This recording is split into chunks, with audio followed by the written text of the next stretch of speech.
Hello friends, welcome to Krishiverse. दोस्तों, अपन लोग एमपी रियो के पुराने पेपर सॉल्व कर रहे थे। तो अपन एक क्लास ऑलरेडी कर चुके हैं जिसमें अपन ने लगभग 35 क्वेश्चन डिस्कस किए हैं। बाकी क्वेश्चन अपन इस क्लास में डिस्कस करेंगे। अगर आपने वो क्लास नहीं देखी हो तो आप चैनल पर विजिट करके आपको प्लेलिस्ट मिल जाएगी एमपी रियो की, आप वहाँ पर जाकर क्लास को चेक कर सकते हो। उसके बाद की क्लास ही है तो आपको क्लास देखना जरूरी है, क्योंकि उसके बाद के क्वेश्चन अपन इस क्लास में करने वाले हैं। तो अगर आपको कोई भी दिक्कत आए, आपको कोई भी टॉपिक क्लास चाहिए, अलग कोई टॉपिक पर्टिकुलर टॉपिक क्लास आपको चाहिए, तो आप कमेंट बॉक्स में या फिर हमारे चैनल को ज्वाइन करके, व्हाट्सएप चैनल या टेलीग्राम चैनल को या फिर इंस्टा फेसबुक पे कैसे भी आप ज्वाइन करके हमसे कांटेक्ट कर सकते हो और आप हमसे डिस्कस कर सकते हो। हम ट्राई करेंगे आपके लिए उस क्लास को अवेलेबल करवाने का। तो जो भी आपको दिक्कत आए, जो भी टॉपिक आपको समझ नहीं आए या फिर आपको किसी चीज के नोट्स चाहिए, तो आप हमसे कॉन्टेक्ट कर सकते हो। ठीक है, तो शुरू करते हैं अपनी क्लास। अपना जो पहला क्वेश्चन है वो है, which of the following can be defined as the mathematical and technical relationship between। किसके बीच में पूछा इसने? आउटपुट और इनपुट के बीच में टेक्निकल रिलेशनशिप पूछा है। तो अपन ये इकोनॉमिक्स का क्वेश्चन है, अपन पढ़ते ही हैं कि जो प्रोडक्शन फंक्शन होता है वो दोनों के बीच का रिलेशनशिप दर्शाता है अपन को ना। तो उसका आंसर जाएगा प्रोडक्शन फंक्शन। ठीक है, जैसा कि मैंने आपको पहले भी कहा था पिछली क्लास में भी, कि इकोनॉमिक्स के एक्सटेंशन के, निमेटोलॉजी के, एंटोमोलॉजी के और वाटर सेट के, ये पांच टॉपिक ऐसे हैं आपको जिसके आपको क्वेश्चन करके जाने ही जाने हैं, क्योंकि ये क्वेश्चन हमेशा अधिकतर क्वेश्चन यही आ रहे हैं उस पेपर में। तो आपको एमपीरियो के लिए चार पांच सब्जेक्ट तो आपको अच्छे से करने ही है। ठीक है, अपना अगला क्वेश्चन है वो है, an agriculture provide direct employment, direct पूछा है ना, याद रखना, direct employment to an approximately what percentage of the Indian population. कृषि भारतीय जनसंख्या के लगभग कितने प्रतिशत को प्रत्यक्ष रोजगार देता है? प्रत्यक्ष रोजगार पूछा है उसने। तो उसका आंसर जाएगा अपनी 10%, 60%, 25% या 50%। तो जो 50% अपनी जनसंख्या है उसको, वो डायरेक्ट कृषि पे आधारित है। ठीक है, जो वाटरशेड होता है वो किसका अध्ययन करता है? ठीक है, क्या वो रेनफॉल पैटर्न का करता है? सोइल केमिकल रिएक्शन, सोइल का तो कोई मतलब ही नहीं है ना, सोइल केमिकल रिएक्शन से कोई मतलब नहीं है। सरफेस एंड सरफेस, सब सरफेस वाटर मूवमेंट, हाँ ठीक है, ये हो सकता है। Movement of ground water only, ground water only का नहीं करता ना, ओनली आते ही तो ये गलत हो गया ऑप्शन, क्योंकि अपन को एक ही सिलेक्ट करना है इसमें से ना। रेनफॉल पैटर्न, रेनफॉल पैटर्न का भी नहीं करता, तो ये सरफेस एंड सब सरफेस वाटर मूवमेंट का ये अध्ययन करता है, वाटर शेड। ठीक है, अपना अगला क्वेश्चन हुआ है, which is the significant factor contributing to the economic sustainability of the Indian agriculture. ठीक है, भारतीय कृषि की आर्थिक स्थिरता में योगदान देने वाला महत्वपूर्ण कारक कौन सा? इसमें पूछा है जो अपनी एग्रीकल्चर है, इंडियन एग्रीकल्चर, उसको जो इकोनॉमिक सस्टेनेबिलिटी प्रोवाइड कर रहा है वो कौन सा फैक्टर है, मतलब उसने अपन से पॉजिटिव फैक्टर पूछा है। ठीक है, पहले नेगेटिव ऑप्शन जो इसमें से हटा दो। तो एक्सटेंसिव अर्बनाइजेशन ये नेगेटिव ऑप्शन है, व्यापक शहरीकरण, शहरीकरण से खेती कम हो रही है, अधिकतर जो जमीन है वो शहरीकरण की वजह से खत्म होती जा रही है। ठीक है, तो ये तो नेगेटिव ऑप्शन है। इंक्रीज डिपेंडेंसी ऑन मानसून, और अपनी कृषि मानसून पे आधारित होगी, मतलब आधारित है, पर अगर होगी तो नेगेटिव फैक्टर है ना, इससे अपना जो बारिश नहीं होती तब उस टाइम खेती नहीं कर सकते, तो नेगेटिव फैक्टर हो गया ये अपना। भूमि सुधार ये हो सकता है, और फसल विविधीकरण, तो इसने पूछा है एग्रीकल्चर का। तो एग्रीकल्चर में होता है अपन क्रॉप डाइवर्सिफिकेशन करते हैं, अलग अलग तरह की क्रॉप उगाते हैं, तो उससे अपने जो मतलब एक पर्टिकुलर क्रॉप पे डिपेंड नहीं होता पूरा फार्मर, वो अलग अलग तरह की क्रॉप उगाता है, तो एक में घाटा लगता है तो भी वो दूसरी क्रॉप से फायदा कर लेता है। इसलिए क्रॉप डाइवर्सिफिकेशन अपन करते हैं। ठीक है, याद रखना इस क्वेश्चन को भी। अपना जो अगला क्वेश्चन है वो है, which of the following can be defined as an inherent capacity of soil to supply nutrient. ठीक है, तो आपको पूरा पढ़ने की जरूरत नहीं है, इसने inherent capacity of soil to supply nutrient पूछा है, तो आपको पता है अच्छे से, तो सॉइल फर्टिलिटी की डेफिनेशन है। तो उसमें तो कुछ पढ़ना ही नहीं, बस ऑप्शन देखो, टिक करो। ठीक है, अपना अगला क्वेश्चन हुआ है, which of the following is a vector of rice tungro disease. निम्नलिखित में से कौन सा चावल के टुंगो वायरस का वाहक है? मतलब उसने वेक्टर पूछा है राइस टुंगो डिजीज का। ठीक है, तो क्या वो डिक्ला डिस्पा आर्मीजेरा है, क्या वो सिर्कोपेगा इंसर्टुलस है, नेप्टोटिक वायरसेंस है, या नेप्लोक्रोकिस मेडिनल्स है? तो नेप्टोटिक वायरसेंस पढ़ा होगा आपने राइस में। ये जो इंसेक्ट है, ये राइस टुंगो डिजीज मतलब वायरस को ट्रांसफर करता है। ठीक है, अगला अपना क्वेश्चन है 42 नंबर का हुआ है, Pratap is a variety of grown in India. Pratap Bharat में उगाई जाने वाली किस्म है। ये इसने पूछा है कौन से क्रॉप की किस्म है प्रताप, ठीक है। क्या कपास की है, क्या चावल की है, क्या गन्ने की है, या गेहूं की है। तो प्रताप अपन पढ़ते ही आए हैं, ठीक है। प्रताप अपने गेहूं की किस्म है, ठीक है। सिंपल सा क्वेश्चन था वो। इस तरह के क्वेश्चन तो आपके लिए एक बेनिफिट है, इस तरह के क्वेश्चन तो आप अच्छा मार्क्स कर सकते हो, ठीक है। तो ऐसे क्वेश्चन तो गलत करना ही नहीं, ध्यान से पढ़ो और आराम से करो इन क्वेश्चन को। अगला क्वेश्चन है, is a disease of maize caused by Puccinia sorghi. मक्के का एक रोग है जो पक्सेनिया, ये हिंदी में पुक्सिनिया हो गया, पक्सिनिया स्वर्गीय, पक्सिनिया स्वर्गीय कारण होता है। पक्सिनिया से अपने डिजीज एक ही होती है, रस्ट। तो ऑप्शन में देखो रस्ट कौन सा है? तो ऑप्शन में रस्ट है अपना कॉमन रस्ट। तो एक ही ऑप्शन है अपना रस्ट का, ठीक है। तो रस्ट डिजीज होती है पक्सिनिया से। अपने अगला क्वेश्चन है, which non lethal method in is used for rodent population monitoring. Rodent की जनसंख्या निगरानी के लिए कौन सी गैर घातक विधि का उपयोग करता है। गैर घातक मतलब इस जिससे रोडेंट्स मरते नहीं है, सिर्फ उनको अपन पकड़ सकते हैं, मॉनिटर कर सकते हैं, वो उससे उनकी डेथ नहीं होती। तो जो अपना पहला ऑप्शन है बुरो फ्यूमिकेशन। तो जो फ्यूमिकेशन होता है मतलब एक केमिकल मेथड, इससे रोडेंट्स की डेथ होती है, तो ये नॉन लीथल मेथड नहीं है, लीथल मेथड है। तो पहला ऑप्शन अपना गलत हो गया। इस तरह जिंक फॉस्फाइड, ये भी एक केमिकल मेथड हो गया एक तरीके से, है ना, मतलब एक तरीके से केमिकल मेथड ही है जिससे भी डेथ होती है, तो ये भी लीथल मेथड है। अब कंफ्यूजन होगा अपन को दो में, ट्रैकिंग टाइल्स में और स्नैप ट्रैप में। तो अपना जो स्नैप ट्रैप है ना, इससे क्या होता है, ये भी एक पिंजरे जैसे, पिंजरे की तरह ही होता है, पर इससे क्या होता है, ये एकदम से इसका जैसे इसके अंदर रोडेंट होता है ना, उसे उसके ऊपर गिरता है एकदम से वजन से, तो इसमें रोडेंट्स की डेथ हो जाती है। आप नेट पर सर्च करना, मैंने यहाँ फोटो लगा नहीं पाया आपके लिए, और आपको सर्च करना, आपको दिख जाएगा कि इसमें डेथ होती है। तो ये ऑप्शन गलत हो गया, इसलिए इसलिए अपना करेक्ट आंसर जाएगा ट्रैकिंग टाइल्स। वैसे भी आप देख सकते हो, उसने पूछा मॉनिटरिंग के लिए, तो अपन इसमें रोडेंट्स को ट्रैक करते हैं, ट्रैकिंग मतलब ट्रैक करना उसका, ठीक है। तो आप ऐसे भी इस ऑप्शन को सही कर सकते हो। अपना अगला क्वेश्चन है, in which of the following colours photosynthesis most efficient. सोचना ही नहीं, आपको पता है फोटोसिंथेसिस कौन से में होता है, रेड कलर में ज्यादा होता है एफिशिएंट, ठीक है। Which gas is used as fumigant for effective control of post harvest disease. Post harvest disease कौन सी है, पाउडरी मिल्ड्यू। मतलब उसने पूछा है पाउडरी मिल्ड्यू कंट्रोल करने के लिए अंगूर में कौन सा फ्यूमिगेंट यूज करते हैं। तो आपने पढ़ा होगा पैथोलॉजी में, पाउडरी मिल्ड्यू डिजीज होती है, ठीक है, उसको कंट्रोल करने के लिए अपन सल्फर फंगिसाइड यूज करते हैं। तो इसमें जिनमें सल्फर होगा वो उसका आंसर जाएगा। तो पहला अपना मेथाइल ब्रोमाइड में सल्फर नहीं होता, ठीक है। फॉर्मेल्डिहाइड में नहीं होता। एथिलीन ब्रोमाइड, एथिलीन डाइऑक्साइड, इसमें भी सल्फर नहीं है, ठीक है। इथाइलिन है इसमें, सल्फर डाइऑक्साइड। एक ही ऑप्शन में सल्फर डाइऑक्साइड, तो इसका करेक्ट आंसर क्या, सल्फर डाइऑक्साइड। अगर आपको क्लास पसंद आ रही है तो आप चैनल को सब्सक्राइब करें, और आगे भी क्लासेस हम लोग आपके लिए लेते आएंगे। इसके बाद भी कंटिन्यू क्लासेस आपको मिलेगी जब तक आपका एग्जाम नहीं हो जाता। हम लोग पुराने पेपर जितने भी हुए हैं सारे सॉल्व करवाएंगे। इसमें हम सिर्फ एग्रीकल्चर करवा रहे हैं। अगर आप कहोगे तो हम आपके लिए बाकी जनरल साइंस का पेपर है, वो भी सॉल्व करवा देंगे, पुराने क्वेश्चंस को लेकर उनको भी करवा देंगे। अगर आपको क्लासेस चाहिए तो आप जरूर कमेंट में बताना, हम ट्राई करेंगे आपके लिए उस क्लासेस, उन सब्जेक्ट्स को लेकर भी आपको क्लासेस लेके आएं आपके लिए, ताकि आपके क्वेश्चन भी कवर हो जाए।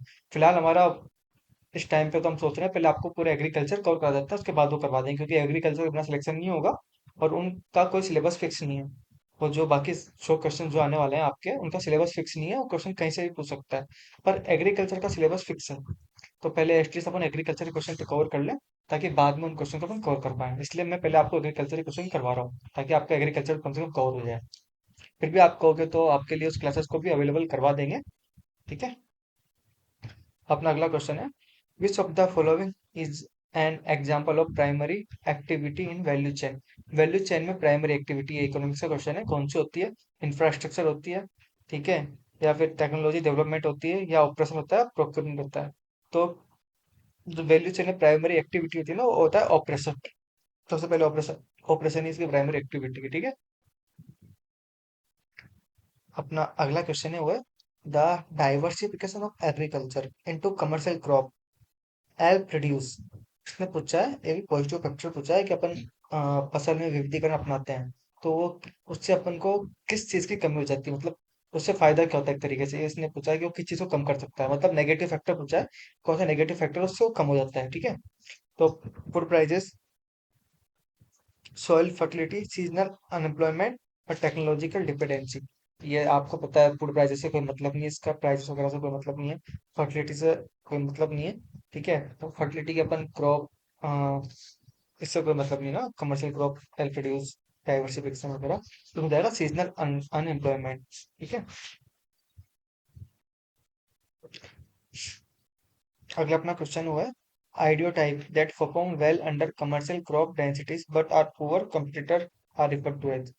मतलब जो बेस्ट है, मतलब अच्छी तरह कमर्शियल क्रॉप डेंसिटी में अच्छी तरह यूज हो रहा है, पर कंपटीटर भी नहीं है, पुअर कंपटीटर है वो कौन सा आइडियोटाइप होता है? तो क्या वो आइसोलेशन आइडियोटाइप है? क्या वो कम्युनल आइडियोटाइप है? क्या इन्वायरमेंटल आइडियोटाइप है या कम्पिटिटिव आइडियोटाइप है? तो जो कम्युनल आइडियोटाइप होता है ना, वही होते हैं ये वाले। ठीक है, जो पुअर कंपटीटर कंपटीटर होते हैं और well under commercial crop densities perform well. ठीक है। अपना अगला क्वेश्चन है, the key indicator of water shade health is. Water shade health होता है उसका की इंडिकेटर कौन सा है? ठीक है, स्वास्थ्य का मुख्य संकेतक निम्न है। कौन सा निम्न है इनमें से? क्या वो रेनफॉल इंटेंसिटी है? क्या वो विंड स्पीड है? क्या वो सोइल कलर है? क्या वो surface run off quality and quantity है? तो आपको दिख रहा है रन ऑफ वाला ही ऑप्शन है, surface run off quality and quantity. ठीक है। अगला क्वेश्चन अपने पास, agricultural product are referred are often exported to which type of countries market. इसने पूछा है अपन से कि जो एग्रीकल्चर उत्पाद होता है उसको अपन निर्यात और आयात करते हैं। ठीक है, मतलब इसमें इसने एक्सपोर्ट का पूछा है। ठीक है, आयात करने का, निर्यात करने का, सॉरी। तो वो अपन किस तरह के कंट्रीज में निर्यात करते हैं? ठीक है, तो आपको पता है एग्रीकल्चर है एक ऐसी बिजनेस है जिसके जो प्रोडक्ट प्रोडक्ट होते हैं, वो चाहे डेवलप्ड कंट्री हो या डेवलपिंग कंट्री हो, सब में ही अपन उसको आयात निर्यात करते हैं। तो उसका आंसर जाएगा अपने बहुत डेवलप्ड एंड डेवलपिंग कंट्रीज, मतलब पूरे वर्ल्ड में आयात निर्यात होता है इसका। ठीक है, एग्रीकल्चर का। अपना जो अगला क्वेश्चन हुआ है, is a phenomena exhibited by many tropical and subtropical fruit and vegetable when they are stored below 10 degree Celsius. मतलब 10 डिग्री सेल्सियस पर स्टोर करने, कम 10 डिग्री सेल्सियस से कम मतलब 10 डिग्री सेल्सियस टेम्परेचर से कम पर अगर अपन फ्रूट और वेजिटेबल को स्टोर करेंगे, तो कौन सा फिनोमेना शो करेगा? क्या वो चिलिंग इंजरी शो करेगा? क्या वो फ्रीजिंग इंजरी शो करेगा? क्या वो लो टेम्परेचर ब्रेकडाउन बोलते हैं अपन उसको, या फिर कोल्ड स्कार्ड बोलते हैं? तो कोल्ड स्कार्ड नहीं होता, लो टेम्परेचर ब्रेकडाउन नहीं होता। तो चिलिंग इंजरी होती है ये 0 डिग्री सेल्सियस से ऊपर होती है, मतलब 10 डिग्री सेल्सियस से कम होती है। और फ्रीजिंग इंजरी 0 डिग्री सेल्सियस, जब तक फ्रीजिंग होना स्टार्ट होता है ना, उसको बोलते हैं फ्रीजिंग इंजरी। तो चिलिंग इंजरी जाएगा अपने, लो टेम्परेचर पर चिलिंग इंजरी शो करता है। ठीक है। What is the primary reason for regularly cleaning spray equipment after use. मतलब अपने जो स्प्रे इक्विपमेंट होते हैं, स्प्रे वगैरह होते हैं, उनके पार्ट्स वगैरह को अपन यूज करने के बाद क्यों साफ करते हैं, क्यों क्लीन करते हैं, क्यों धोते हैं, क्यों वॉश करते हैं? इसका रीजन क्या है? क्या वो जो नोजल्स वगैरह होते हैं उनमें क्लॉगिंग को रोकता है, उसके लिए तो अपन उसके लिए उसको यूज करते हैं। ठीक है। अ, अपने पास अगला ऑप्शन है, कोरोजन से बचाने के लिए। तो ये भी इसका ऑप्शन करेक्ट है, कोरोजन से बचाने के लिए अपन उसे यूज कर धोते हैं, उसको वॉश करते हैं। ठीक है, क्लीन करते हैं। तो अगला ऑप्शन है, to ensure accurate application of chemical only. तो उसको एक्यूरेट केमिकल के एप्लीकेशन के लिए भी यूज करते हैं। तो तीन ऑप्शन करेक्ट है, तो अपना आंसर क्या, ऑल ऑफ दिस। ठीक है। इस तरह से अपन को इस क्वेश्चन को अटेम्प्ट करना है। अगला अपना ऑप्शन, सॉरी, क्वेश्चन है वो है, is the primary physical approach use to postpone or reduce biotic and abiotic illness. ठीक है, इनमें से कौन सा फिजिकल अप्रोच है जो बायोटिक एंड अबायोटिक इलनेस को दूर करता है and widely recognise as the most effective strategy? और एक बहुत ही बेहतरीन स्ट्रेटजी है किसकी? Preserving preserving fruit and vegetable in their fresh state. Fresh state में फ्रूट और वेजिटेबल को स्टोर करने के लिए बेस्ट स्ट्रेटजी कौन सा है, जो बायोटिक और अबायोटिक जो बीमारियां होती हैं उनसे ही बचाता है? तो कंट्रोल एटमोस्फियर स्टोरेज है वो, कोल्ड स्टोरेज है, पिट स्टोरेज है, या मॉडिफाइड एटमोस्फियर पैकिंग है, एमएपी। तो जो कोल्ड स्टोरेज होता है ना, ये फ्रेश स्टेट में उनको स्टोर करता है। और बाकी अब होता है कोल्ड, अपन फ्रीज में भी अगर अपन सब्जी रखते हैं तो लंबे टाइम तक चल पाती है। ठीक है, फ्रेश स्टेट में। तो कोल्ड स्टोरेज का आंसर जाएगा। अगला अपना क्वेश्चन है, which of the following is most likely to be practised by farmer to improve productivity. मतलब निम्न में से कौन सी चीज है जो फार्मर प्रैक्टिसाइज करते हैं, किस लिए? जाके उनके उत्पाद बढ़ सके, उत्पादकता बढ़ सके। ठीक है, तो प्रोपोर्शन को करते हैं, मैकेनाइजेशन को करते हैं, सब्सिडीज ओनली। बहुत मैकेनाइजेशन, सब्सिडीज तो कोई मतलब नहीं, सब्सिडी का कोई मतलब नहीं है। पहला दोनों ऑप्शन करेक्ट है, तो अपने क्या बहुत। ठीक है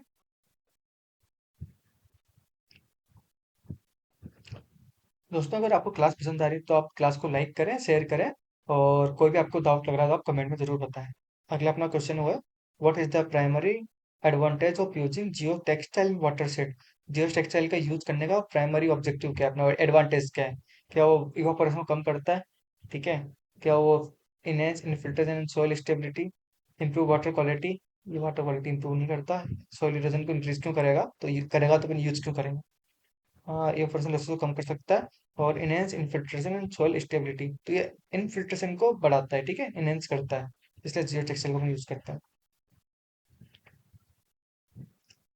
अगला अपना क्वेश्चन है, which of the following is an advantage of using the radio for agriculture extension communication? Radio का यूज करने के एडवांटेज क्या है अपने एग्रीकल्चर एक्सटेंशन में, मतलब कम्युनिकेशन में? तो क्या ये लिटरेट पॉपुलेशन के लिए होता है सिर्फ? नहीं, अपन इससे साक्षर और जो मतलब हर तरह की ऑडियंस, अपने और तरह के जो पॉपुलेशन है, चाहे वो पढ़ी लिखी हो चाहे वो अनपढ़ हो, दोनों तरह की पॉपुलेशन के लिए ये यूजफुल होता है। तो पहला ऑप्शन अपना गलत हो गया। दूसरा अपना ये two way communication process, two way communication नहीं है, क्योंकि अपन इसमें सिर्फ सुन सकते हैं। सामने से जो अपन को रेडियो में जो वॉइस आ रही है अपन को सुन सकते हैं, अपन उससे बात नहीं कर सकते, अपन टू वे कम्युनिकेशन नहीं कर सकते। तो ये ऑप्शन गलत हो गया। अगला ऑप्शन है, it allow for detail return explanation. तो रिटर्न का कोई मतलब नहीं, इसमें सिर्फ ऑडियो आती है, रिटर्न का कोई मतलब नहीं है, तो ये भी गलत हो गया। तो अपना आंसर गया रिक्वायर मिनिमल इंफ्रास्ट्रक्चर, ठीक है। अपना जो अगला क्वेश्चन हुआ है, which type of grafting method need or the stock and second should equal diameter? ये वेरी वेरी इंपॉर्टेंट क्वेश्चन है। इस तरह का क्वेश्चन कई सारे एग्जाम में पूछा गया है ये। और ये क्वेश्चन तो बहुत इंपॉर्टेंट है, इसको याद रखना, वेरी वेरी इंपॉर्टेंट क्वेश्चन है। इसमें पूछा उसने, इनमें से कौन सा मेथड है इसमें रूट स्टॉक सेकंड दोनों का डायमीटर इक्वल होता है? तो एक ही मेथड है, वो होता है विप ग्राफ्टिंग। विप ग्राफ्टिंग दोनों का डायमीटर सेम रखते हैं अपन, ठीक है। इंपॉर्टेंट क्वेश्चन है, याद रखना इस बात को। अपना अगला क्वेश्चन है वो है, which one of the following factor is not responsible for soil fertility reduction? निम्नलिखित में कौन सा कारक मृदा उर्वरता में कमी के लिए जिम्मेदार नहीं है? कमी के लिए जिम्मेदार नहीं है मतलब, इसमें पूछा है इनमें से बाकी सारे फैक्टर ना, वो तो मृदा में फर्टिलिटी को कम कर रहे हैं, पर एक फैक्टर ऐसा है जो कम नहीं कर रहा है। तो ओवर ग्रेजिंग से कम होती है, अधिक अत्यधिक चराई से कम होता है। इंटेंसिव एग्रीकल्चर गहन कृषि से कम होती है फर्टिलिटी। मोनोक्रॉपिंग से भी कम होती है। तो अपने पास एक ऑप्शन बचा क्रॉप रोटेशन। क्रॉप रोटेशन से अपने प्रोडक्टिविटी या फर्टिलिटी इंक्रीज होती है, कम नहीं होती, ठीक है। तो दोस्तों, ये थे अपने क्वेश्चंस। आगे क्वेश्चन अपना अगली क्लास में करेंगे। आई होप आपको क्लास पसंद आई होगी। मिलते हैं अगली क्लास में, आप चैनल को सब्सक्राइब करें और इसी तरह क्लास देखने के लिए बने रहें हमारे साथ। अगले क्लास में हम लोग बाकी क्वेश्चन भी सॉल्व कर लेंगे। इसी तरह अपन पुराने पेपर सारे के सारे सॉल्व करेंगे आपके एग्जाम से पहले। और लगा तो आपके लिए कुछ एक्स्ट्रा क्वेश्चन अदर एग्जाम के भी लेके आएंगे। तो आप चैनल को सब्सक्राइब करें और बने रहें। Thanks for watching.